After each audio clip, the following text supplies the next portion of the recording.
Poltergeist presents Terrifying Tales. Hi, I'm Debbie.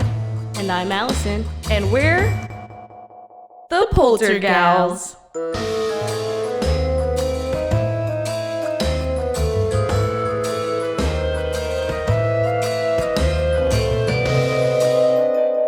Spooky. The Alamo, San Antonio, Texas. It was the winter of 1836, and after a long period of steadily increasing hostilities, Texas was seeking its independence from Mexico. By late February, the Mexican army, led by General Santa Anna, had reached San Antonio, forcing the vastly outnumbered Texan defenders to retreat within the walls of a fortified French architectural mission. There, for 13 days, the small band of freedom fighters held out against 10 times their number.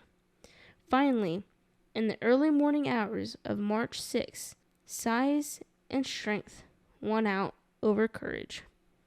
The mission had finally fallen, and its more than 108 defenders, including such famous names as David Crockett, William B. Travis, and James Bowie, died for the cause of liberty. Their valor would never be forgotten.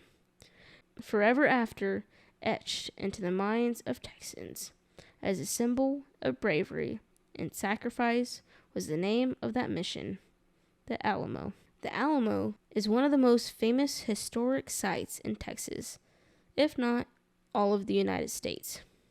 Well, I would hope so. These 4 acres in the heart of San Antonio are visited by 2.5 million people every year. They come to learn the history, to pay respect to the memories of those who gave their lives, and to witness the ghost. For it seems that some essence of those brave defenders refuse to die.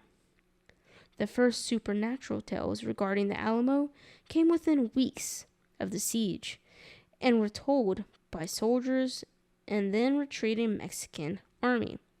Following Santa Anna's capture at the Battle of San Joaquinto, listen, I don't speak Spanish, so I don't know. San Joaquinto, Jacinto, for any of those Spanish-speaking people, please send in a voice memo of what that is supposed to sound like on Instagram, Facebook. Well, yeah, you get the point. Anyway, General Andrade ordered his troops southward. The South Mexican force occupying San Antonio was instructed to destroy the Alamo before they departed. No symbol of the Texans' defiance was to be left behind. When the soldiers arrived to demolish the mission, however, they were greeted by entirely unexpected opposition. It seemed that the defenders of the Alamo were determined to continue defending it, even in death. What exactly happened is impossible to say. There are at least 3 popular versions of the story. 1. The soldiers were frightened away from their demolition task by ghostly hands protruding from the walls and brandishing lynch torches. As the men cowered in fear, a hollow spectral voice intoned, "Depart, touch not these walls. He who desecrates these walls shall meet a horrible fate." A second version of the legend has it that the party of men sent to blow up the chapel returned to their commander in a state of terror. Guarding the building, they said, were 6 spiritual figures, diablos, who held swords of fire. And then in the third tale, it is said that as Santa Anna's army prepared to leave the city, the bodies of the Texas defenders were still smoldering in several huge funeral pyres. As soldiers set out to destroy the Alamo, a spirit rose from the flame of one pyre and frightened the troops away. All three legends agree on one point. The Mexican forces were frightened away from their deconstruction of the Alamo by some powerful supernatural force. Facts support the theory. An order was given to destroy the mission, yet it was left standing.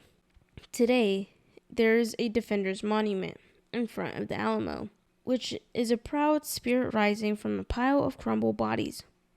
Perhaps it's a metaphor, or perhaps it's just paying respect to the third version of the legend. Although the significance of the battle at the Alamo was immediately understood and appreciated. Remember the Alamo was Sam Houston's battle cry during the Battle of San Jacinto. The battle itself did not immediately become a reverend shrine of Texas liberty. During the late 1800s, it served other purposes for various tenants, including the U.S. government, the Confederate Army, and the San Antonio Police Department.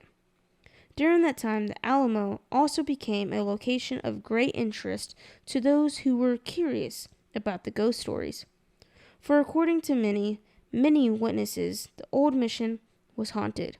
There were reports of ghost activity, whose even footsteps could be heard crossing the south side of the roof, from east to west. On the hottest of sunniest days, a man was often seen walking around the property in a rain-soaked, full-length riding coat. Water dripped from the brim of his hat. Those who believed this apparition to be a spirit of the Alamo were quick to be reminded that people during the siege took place during heavy rains. In 1871, one of the most dramatic paranormal events to ever be witnessed at the Alamo took place. The night before the city of San Antonio was to dismantle part of their original mission, guests at the neighboring Menger Hotel were stunned as they watched ghostly figures marching along the walls that were slated to come down. The spectral protest was witnessed by a number of people, and no rational explanation could be found. In February of 1894, the San Antonio Express-News ran an article concerning the rumors of the manifestations of alleged ghosts who are said to be hanging around that place so sacred to the memory of Texas' historic dead. The article told of a new feature of the case, a 14-year-old medium who had visited the building, then police quarters, and offered the police captain, Jacob Coy, an opportunity to communicate with the spirits. Captain Coy asked the spirits who they were, and the response came, the defenders of the Alamo. That came as no surprise when he asked the entities to explain their purpose. However, the answer was unexpected. The young medium said, "They say that there is buried in the walls of the building $540,000 and $20 in gold pieces. They also say that they are anxious to have the money discovered and have been waiting for a chance to communicate with people on Earth about it and have it discovered. They will relinquish all claim to the treasure in favor of the person who finds it." Unfortunately, the young medium snapped out of her trance before the spirits were able to get too specific about the actual location of the gold. It was not the first talk of buried treasure beneath the Alamo. There had long been stories that in the month prior to the onslaught that the defenders had packed all of their valuables into one of the mission bells. The bell was then buried as a means of keeping the men's personal wealth safe during what was certain to be a treacherous time. Some theorize that the ghostly guardians have since been keeping a jealous watch over their cash. While anything is possible, that hardly seems consistent with the spirit of selfless heroism that the Alamo represents. Today, visitors to the historic site still talk of ghosts. The rain-soaked apparition in the Alamo Garden is regularly seen, and there have been many modern accounts of a spirit who paces frantically back and forth atop the mission walls. Other more subjective reports tell of an unexplained cold spots within the buildings, as well as pervasive feeling of sadness. One has to wonder if the sadness actually lives within the Alamo, or is projected by visitors to the shrine. Certainly, this is the type of memorial where people leave as much emotional energy as they take away. Perhaps that exchange of energy serves to recharge a psychic battery of sorts. Perhaps the spirits of the Texas defenders remain simply because they were denied a proper burial, or perhaps because of the sudden and violent nature of their deaths. These heroes simply have yet to recognize they have passed. Ultimately, the reason for the haunting is irrelevant. All that matters in the end is that the true spirit of the Alamo, both literally and figuratively, the Alamo has been described as San Antonio's supernatural hotspot. As such, it seems to be affecting its closest neighbors in a decidedly paranormal fashion. The 150-year-old Meanger Hotel overlooking the Alamo is becoming as famous for its phantoms as it is for its historical elegance. Not only do guests enjoy a perfect view of spectral activities at the old mission, but they are highly likely to encounter one of the hotel's own apparitions. Be sure to follow us on Facebook or on YouTube at The Poltergals, or on Instagram at _Poltergals. You can also find us wherever you get your podcast or at roguemedianetwork.com.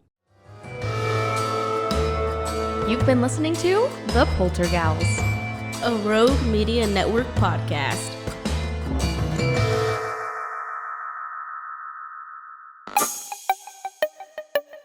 This has been a Rogue Media podcast.